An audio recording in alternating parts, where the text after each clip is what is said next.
Hey guys, what's up? Today I'm here to review two games which are basically one game cut into two parts. Endless Frontier and Endless Frontier Exceed. And as you can see, I don't have the usual dumbasses in my video right now because I fired them. To hell with those guys, right? We need new people! So instead I got this guy. That's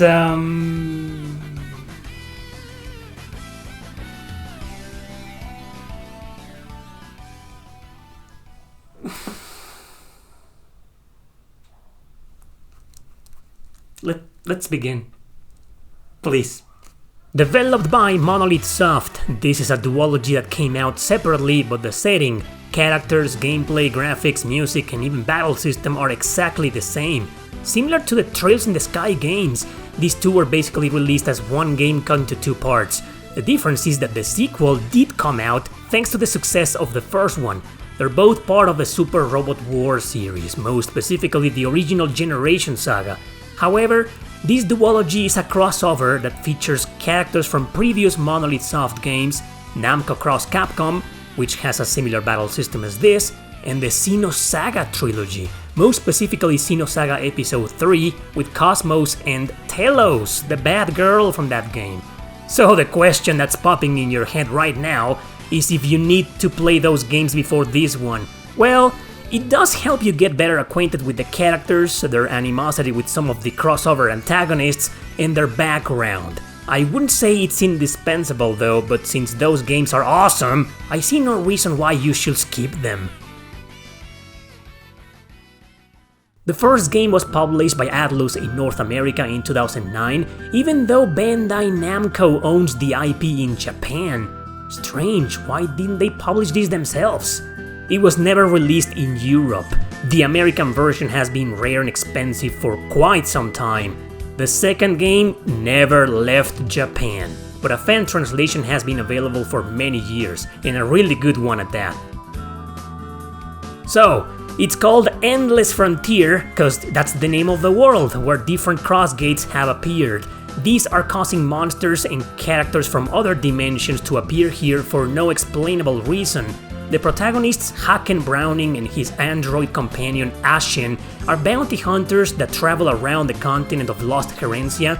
One day they decide to find a woman named Kaguya, as there's a bounty out there for her. Unbeknownst, she's a royal princess. But along the way, they start noticing these crossgates are more than active, and also some crystallized rocks are blocking access to several different areas. So it's up to them to solve the mysteries taking over the Endless Frontier and put a stop to the bad guys behind them. The second game follows the aftermath of these events, especially since now the Endless Frontier is a mess that mixed up several places and kingdoms, some of them destroyed. Two of these kingdoms are where the Shura come from, but also the elves. So the Shura warrior Aladi here, Aladi is here to find out what's going on, sent by his master after a giant mech, but also as a bodyguard to the elf princess Neiji, who's traveling for the exact same reasons. So eventually they'll meet up with Haken's party to fight the new threat behind the crossgates, the crystallized rocks, and the mess the Endless Frontier has become. In this second entry, a bunch of characters that were enemies in the first one will now become your allies, including this obnoxious and extremely annoying cat. Ugh! You'll eventually see why he's nothing but cringe. Nothing political, don't worry. Anyway, both games are written and directed by Soichiro Morizumi, who will also go on to create the Project Cross Zone duology on the 3DS. Now, I'll be honest, since they're sci-fi crossovers with characters from other games, including the Super Robot Wars franchise, the plot is nonsensical. They try to over-explain things to justify in the silliest way possible almost everything. So they're basically over-the-top comedies with incredible fan service, always trying to be cool. And they are cool, especially the fan service. Damn! The gameplay in both games revolve around the player controlling Haken in the first one and Aladi in the second one exploring the world. They play within a traditional style, with you moving the character sprite from town to town, areas and dungeons in an overworld with random encounters. Fortunately, the encounter rate is low because the battle system is complex and lengthy, but we'll get to that later. As you walk around inside the several places you'll visit, you can destroy certain objects to find items, but also to find treasure around. No puzzles exist here, just the classic go here to press a switch to open the door in the back, etc. You know the drill. Now, whenever you get to a new town, you won't be able to explore it like this. Instead, it will be menu-based and you can only select the inn to rest for a fee or the shop to buy and sell equipment or items. Most characters can equip the same type of weapon, armor, and 2 accessories, but some will be exclusive for this or that character. Economy is a bit of a problem in both games, but hopefully you'll always have enough money to buy everyone the best equipment possible. Why everyone? Well, because of the battle system. So let's get into that now, as it is the highlight of the game, aside from the sexy TNA glory. This duology is a turn-based RPG. You'll have up to 4 characters in the front row and a bunch of others in the back. The turn order is down there on the second screen and it's very important. For most of the game it isn't random as it acts based on character speed, but sometimes it can get convoluted.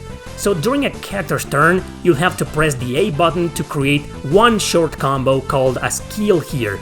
You can use up to 5 different skill combos, and of course, characters will learn more as they level up. How many you can use per turn though depends on a com bar. Hey, it's a com bar, like a COM bar, as in com, as in... oh crap. Anyway, so if their COM bar is full, they'll be able to use their 5 combos in a row. Using certain items or spirits, which are basically magic spells to heal for example, also uses COM. So you can do any of those things at the start of every character's turn, but once you start their skill combos, they won't. So the point is to utilize these skill combos by lifting the enemies and preventing them from falling or touching the ground. The first game has more stiff animations to help you prevent that, as opposed to the second one where the animations are faster. On the other hand though, if some enemies, especially bosses, touch the ground, they'll use a forced evasion that cancels your whole combo and your entire turn. This happens at random and it's extremely frustrating as it often isn't your fault. And the heavier the enemy, the easier it is for it to fall to the ground. On the second game, they added an evasion gauge for the enemy part. If it fills up to red color about 15%, there's a big chance the enemy or boss will use a forced evasion and perhaps even counterattack.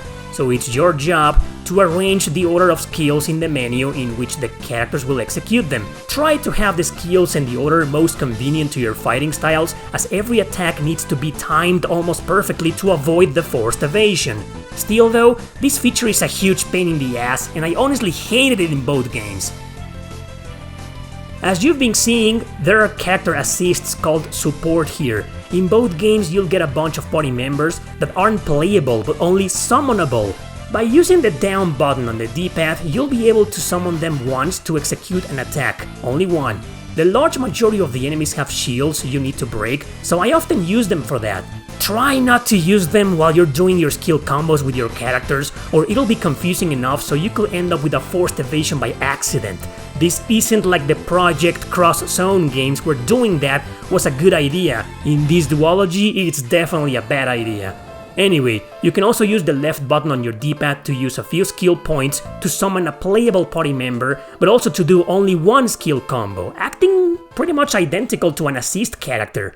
And now, remember when I told you that the turn order was very important? Well, you can use the right button on your D-pad to summon the next character in the turn order, as long as it's their turn next to act immediately after, kinda like in a chain attack. However, you'll use that character's turn, but in exchange for increasing the force gauge down there, the green one. Characters can use a certain percentage of this gauge to execute passive or attack force skills during their turn, but by using one of these skills, it consumes the entire turn and you won't be able to use your skill combos. Once it reaches 100%, anybody can use a powerful special attack, cool animation included, that does massive damage to an enemy. Don't be shy to use them against regular enemies too, since the bar is constantly increasing in every battle with the skill combos. Now, what happens when the enemy attacks you? Do they also use skill combos? Yes, they do. Most regular enemies will only do a couple of them, but they hit hard, very hard sometimes. This duology is quite challenging, but it isn't that grindy, really. Anyway, bosses will usually complete their 5 skill combos during their turn, and special skills at the end if they saved enough COM points. It's quite nasty when they use area of effect attacks. Man! Thankfully, your characters come with a variety of spirit skills, and most of them can heal individually or some the whole party, at the cost of COM points. Damn it, why did they have to call them that? We ain't done with the battle system, man.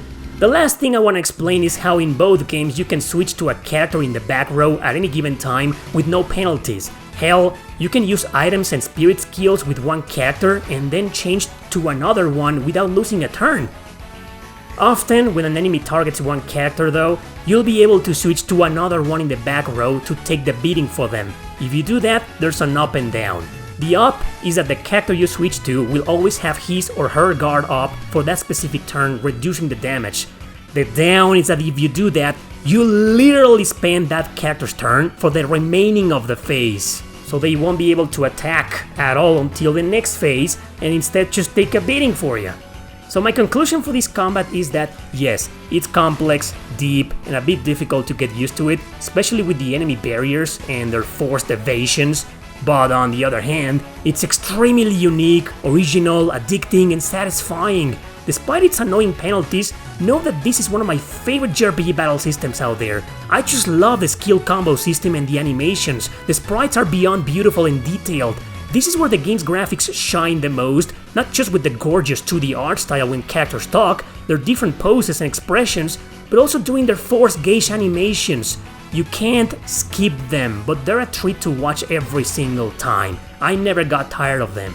I also think the in-game graphics in the overworld are neat, maybe not as phenomenal as the pixel artwork during battle, but it's visually appealing nonetheless. The music done by various composers is amazing. Of course, it's very Super Robot Wars, as in quite exciting, catchy, and upbeat, as cool as the exaggerated story, fan service, and dialogue. Every time you enter battle, a character's theme will play out for the rest of it, so it varies a lot throughout the game. Overall, the duology is excellent and highly recommended, but it's not without its flaws. My biggest complaint with the game isn't the forced evasion mechanic. I think the random encounters, despite being low, are also not the issue. It's the enemy HP. As I mentioned before, and as you clearly saw, battles are quite lengthy, but they're only long because enemies are HP sponges, something Monolith Soft is very well known for. As a result, the game ends up feeling quite repetitive and a bit exhausting after an hour or two of playing it. If random enemies had less HP, it wouldn't feel this repetitive. Even the bosses start wearing you down after a while because they also have an insane amount of HP. So that's where I think the game's biggest flaw is. But you know what? It shouldn't be enough to be a game-breaking deal or something. The pair is still incredible. I love it, and it only makes me wish there could have been a third entry to become a masterful trilogy.